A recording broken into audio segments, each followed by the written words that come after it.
नमस्कार दोस्तों, मैं हूं जेपी शुक्ला और स्वागत करता हूं आपका हमारे चैनल द अर्बन गुरुजी पे। सेना जो दुनिया की सबसे बड़ी ताकत होती है और जिसके दम पे ही दुनिया की हर एक जो विरासत है या जो राज्य है वो आज तक संभलता आया है। कोई भी दुनिया का देश अगर अच्छा ताकतवर तभी माना जाता है जब उसकी सेना ताकतवर होती है, जब उसके लोगों के अंदर उसकी सेना के प्रति सम्मान होता है और उसकी सेना के पास ऐसे संसाधन होते हैं जो उसके देश की रक्षा कर सके। तो इसी क्रम में आज हम जानेंगे कि कौन सी सेना दुनिया की कितनी ताकतवर है, कौन सा देश सैनिक रूप से कितना ताकतवर है और भारत का उसमें कौन सा स्थान है और इसको कैसे निर्धारित करते हैं। ये सारी चीज़ें आपको इस वीडियो में जानकारी हासिल करेगी।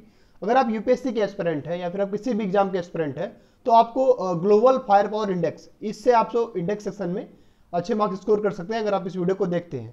तो इसके लिए आपको इस वीडियो को देखना पड़ेगा और साथ ही अपने फ्रेंड्स के साथ शेयर करना पड़ेगा जिससे आपको भी नॉलेज मिल सके और उन्हें भी नॉलेज मिल सके।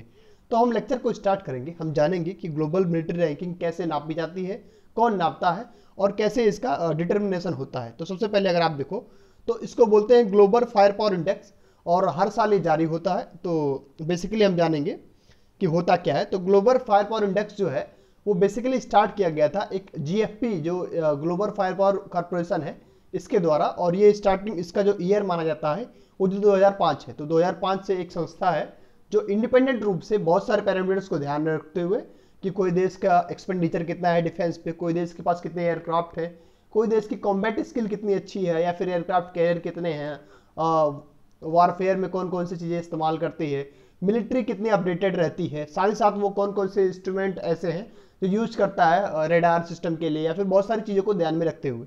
तो इस हिसाब से ये अपनी रैंक देते हैं। इनिशियली इन्होंने 2005 में स्टार्ट करा था और 2020 में अभी रिसेंटली इनकी रैंक आई है और उसमें बहुत सारे देशों को रैंक किया गया है। तो आप इसको देख सकते हैं। टोटल जो मिलिट्री कंट्रीज को रैंक करता है वर्तमान समय में ये 138 मिलिट्रीज को दुनिया में ये रैंक करता है ये संस्थान। और साथ ही साथ ये जो न्यूक्लियर कैपेसिटी होती है किसी देश की, इसको ये इंक्लूड नहीं करते हैं। क्यों नहीं करते हैं? क्योंकि उसको जो ट्रेडिशनल वॉरफेयर स्किल है उसमें इस्तेमाल नहीं होता है। तो इस तरह उसको एक्सक्लूड करके ये बाकी बहुत सारी चीज़ों को ध्यान में रखते एक अपनी रैंक जारी करते हैं। ये हो गए बेसिक्स। अब हम बात करेंगे कि रैंक क्या है। तो अगर आप इस साल 2020 की रैंक की बात करोगे तो अगेन टॉप पे हमारा यूएस है या अमेरिका जिसको बोलते हैं आप। सेकंड रैंक पे यहाँ पे रसिया है और थर्ड पे चाइना और फोर्थ पे हमारा इंडिया। बहुत बेहतर है। इंडिया पिछले 8-10 सालों से लगातार फोर्थ रैंक पे है और जो ऊपर की 4 रैंक है उसमें कोई बदलाव देखने को नहीं मिला है। फिफ्थ रैंक पे यहाँ जापान है। इसने काफ़ी इम्प्रोवाइज करा है। पहले ये 2-3 साल पहले या 4 साल पहले 8 या 9 रैंक पे था। अब ये अचानक से, या फिर आप देखो तो इन्होंने बहुत सारा अपडेट किया अपनी मिलिट्री में, तो ये फिफ्थ रैंक पे आ गए हैं। 6 पे साउथ कोरिया हमारा फ्रेंडली कंट्री और 7th पे फ्रांस अगेन और 8th पे यूके है जिसको ब्रिटेन भी बोलते हैं लोग या इंग्लैंड भी बोलते हैं। 9th पे बोलते हैं इजिप्ट है इस टाइम पे और ब्राज़ील जो है वो 10th रैंक पे है। ये टॉप 10 कंट्रीज़ है जो कि इंपॉर्टेंट है जीएफपी रैंकिंग के हिसाब से या फिर आप देखो तो ग्लोबल फायर पावर इंडेक्स के हिसाब से। तो ये टॉप 10 कंट्रीज है इस टाइम पे जिसकी मिलिट्री सबसे ज़्यादा ताकतवर है दुनिया में। अब लोग कहते हैं कि इसराइल की, टर्की की भी बहुत ताकतवर है, पर उनको इस बार इस रैंकिंग में लिस्ट में जगह नहीं मिली है। हो सकता है बहुत सारे रीजन हो सकते हैं उनके अपडेशन के रीजन हो सकते हैं, पर इसके अलावा भी आप देखो तो इसराइल हो गया, टर्की हो गया, इनकी भी मिलिट्री या पाकिस्तान हो गया पावरफुल है, पर इस टॉप 10 लिस्ट में उनका नाम नहीं है। अब हम बात करते हैं कि आज का जो सबसे इंपॉर्टेंट टॉपिक ये है कि चाइना और इंडिया के बीच में अगर वार होती है या चाइना और इंडिया के बीच में अगर लड़ाई होती है तो कौन ज़्यादा ताकतवर सामने आएगा बन के। तो जो पेपर्स ऑन पेपर जो डॉक्यूमेंट हैं उससे स्थितियां थोड़ी अलग हैं। जैसे ऑन पेपर पर आप देखो तो भारत का जो मिलिट्री बजट है वो अराउंड 50 बिलियन यूरो के आसपास का है और इन कंपैरिजन अगर आप देखो तो जो चाइना का डिफेंस बजट है वो इस टाइम पे 187 बिलियन यूरो के आसपास का है। तो आप देखो तो लगभग 3 से 4 गुना का अंतर है। तो जितना वो खर्च करते हैं अपनी मिलिट्री पे उसकी तुलना में हम उनका 1/4 ही खर्च करते हैं। तो अंतर तो आएगा ही क्योंकि वो पैसा ज़्यादा लगाते हैं तो उनके पास थोड़े एक्सपेंडिचर के जो वो ऑप्शंस हैं वो बढ़ जाते हैं।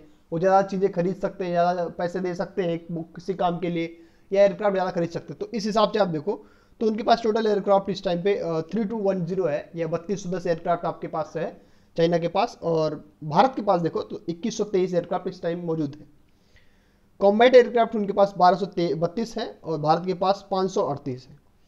और कॉम्बैट टैंक्स भारत के पास चाइना से ज़्यादा है, उनके पास 3500 है और भारत के पास 4292 है। यहाँ पे भारत आगे है इनसे। आर्मर्ड व्हीकल की बात करोगे या बख्तरबंद गाड़ियाँ जो होती हैं वो उनके पास 33,000 हैं नियर अबाउट यूएस, और भारत के पास 8,686 हैं। अब अगेन फील्ड आर्टिलरी है, उसमें भारत चाइना से आगे है इस टाइम पे। भारत के पास है 4,060 और चीन के पास है 3,600। एयरक्राफ्ट कैरियर जो कि बहुत इंपॉर्टेंट माना जाता है नेवल आर्मी के लिए या फिर नेवल टॉप के लिए, क्योंकि वहाँ पे आपको एक ऐसी जहाज़ चाहिए होती है जिस पे आप एयरक्राफ्ट खड़ा कर सकते हैं और वहाँ से आप किसी देश पे हमला कर सकते हैं या फिर जो भी आपको करना है सर्विलांस वगैरह वो आप कर सकते हैं। तो उसमें चाइना भारत से थोड़ा आगे है, उनके पास 2 है, हमारे पास 1 है। सबमरीन्स की बात करोगे तो चाइना काफ़ी आगे है इस मामले में, उनके पास 74 है और भारत के पास 16 है। और डिस्ट्रॉयर्स उनके पास 36 हैं और भारत के पास 10 है। तो ये जो डेटा है ये ग्लोबल फायर पावर का है, तो इसमें थोड़ा बहुत वेरिएशन आपको देखने को मिलता है कि मान लो इन्होंने डेटा निकाला 2020 का और उसके बाद से अचानक से कोई डील आ जाती है भारत और रसिया की या फिर भारत यूएस की, और भारत कोई भी सामान मंगा लेता है या पुराने कोई डिलीवरी हो जाती है सामान की, तो उसको एक्सक्लूड करते हैं ये लोग, क्योंकि उस टाइम पे अपडेशन हो नहीं पाता है।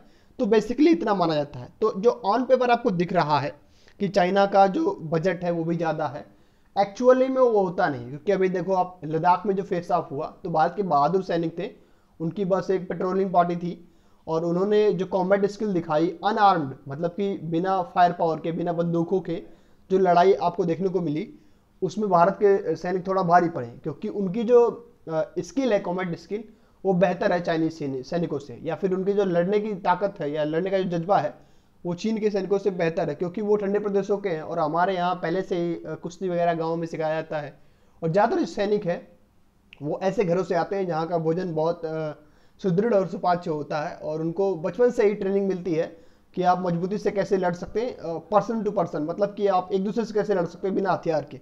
तो इस वजह से भी आपको अंतर दिखाई देगा। जैसे कि आप यूएस की आर्मी को देख लो, उनके जो आर्मी पर्सनल होते हैं वो बहुत ताकतवर होते हैं शरीर से, क्योंकि उनको ट्रेनिंग ये ऐसी दी जाती है। अब आप ऐसे ही इसराइल के या फिर आप रसिया के आर्मी पर्सनल्स को देखो तो वहाँ भी आपको यही सेम चीज़ देखने को मिलेगी। पर चाइना के केस में ऐसा नहीं है कि उनके पास बंदूकें अच्छी हो सकती हैं या उनके पास एयरक्राफ्ट अच्छे हो सकते हैं, पर उनकी जो आर्मी की कैपेबिलिटी है, पर्सनल कैपेबिलिटी, जैसे कि इस टाइम पे आप देखो तो पीएलए वहाँ की आर्मी ही है, पीपुल्स लिबरेशन आर्मी, वो बहुत पुराना है, जब से वो चाइना सिविल वॉर में था तब से इसका एस्टेब्लिश माना जाता है। तो उनके पास हथियार या फिर एम्यूनेशन तो बहुत है, पर उसका जो इस्तेमाल वो सही से करते हैं वो नहीं कर पाते हैं, और वो एक तरह से फियर मॉन्गरिंग के दम पे बहुत सारी चीज़ों को अपने सॉल्व कर लेते हैं। तो इस मामले में मैं मानता हूँ कि अगर कोई भी सिचुएशन खराब होती है तो भारत की जो आर्म फोर्सेस हैं इस टाइप पे काफ़ी कैपेबल हैं। अब अगली जो चीज़ है तो आप देखो तो यहाँ पे ताइवान मीडिया का एक बहुत फेमस आर्टिकल काफ़ी चर्चा में था, क्योंकि भारत की रैंक इस टाइम पे 4th है और चाइना की 3rd है।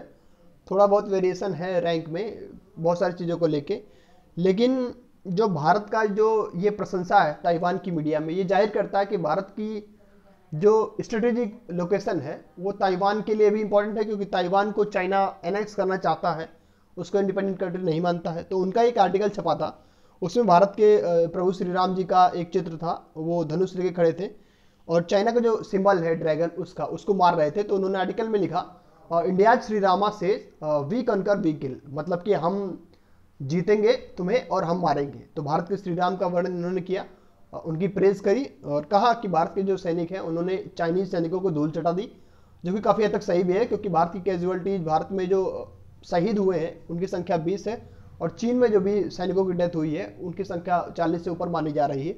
तो इस हिसाब से हम कह सकते हैं कि भारत के सैनिकों ने बहुत बहादुरी का जज्बा दिखाया है। हालांकि बहुत दुर्भाग्यपूर्ण है कि हमारे देश ने अपने जवानों को खोया है, पर हम क्या कर सकते हैं, अगर कोई दुश्मन हमारे देश की सीमा पर आक्रमण करता है या हमारे देश के सैनिकों को हताहत करने की कोशिश करता है तो हम जवाब तो देने में सक्षम होंगे ही। और अगली बात ये है कि अगर आपको ये वीडियो प्रोडक्टिव लगा हो या अच्छा लगा हो तो अपने फ्रेंड्स के साथ शेयर करिए, और आपकी जो भी क्वेरीज हो, जो भी आपको टॉपिक्स पढ़ाई में कठिन लग रहे हो या फिर कोई भी टॉपिक्स आपको करंट अफेयर्स का जो कि बहुत न्यूज़ में आ रहा हो और उसमें थोड़ी बहुत मिसअंडरस्टैंडिंग देखने को मिल रही है या आर्टिकल्स को लेकर थोड़ा बहुत कन्फ्यूजन है, जैसे अभी रिसेंटली एक आर्टिकल्स को लेकर कन्फ्यूजन आ गया कि प्राइम मिनिस्टर की स्टेटमेंट आई कि कोई इनकर्सन नहीं हुआ या फिर कोई इंट्रूडर भारत में नहीं आए, तो उसमें बाद में क्लैरिफिकेशन भी पीएमओ की तरफ से आया कि उनका कहने का ये मकसद है कि भारत की सीमाएं अभी सुरक्षित हैं, जो भी चीज़ें होती हैं उसको भारत की सेना जवाब दे देती है, और मान लो कोई अंदर आता भी है तो हमारे सैनिक उसको बाहर भगा भी देते हैं, साथ ही साथ उसको जो भी सबक सिखाना होता है हमारी सेनाएं सिखा देती हैं। उसको बहुत सारे लोगों ने मिस इंटरप्रेट किया कि अगर ऐसी चीज़ें नहीं हुई तो फिर ये लड़ाई कैसे हुई। तो वो सब चीज़ें आप इग्नोर भी कर सकते हैं चीज़ों को, क्योंकि ऐसी चीज़ें आपको एक तरह से कन्फ्यूजन में डाल सकती हैं। तो अगर ऐसी चीज़ों के लिए क्लैरिफिकेशन आपको चाहिए तो हमें आप कमेंट बॉक्स में या फिर हमारे जो फेसबुक पेज है द अर्बन गुरुजी का, या टेलीग्राम पे आपको कहीं भी हमें कमेंट बॉक्स में या फिर टेक्स्ट करके भेज सकते हैं। हम आपकी क्वेरीज का पूरा ही समाधान करके आपको वीडियोज प्रोवाइड करेंगे। और इस जो चैनल है द अर्बन गुरुजी को आप मैक्सिमम लोगों के साथ शेयर करें, जिससे ये हो सके कि हमें एक तरह से सपोर्ट मिल सके आप सभी का। Thank you very much for watching this video.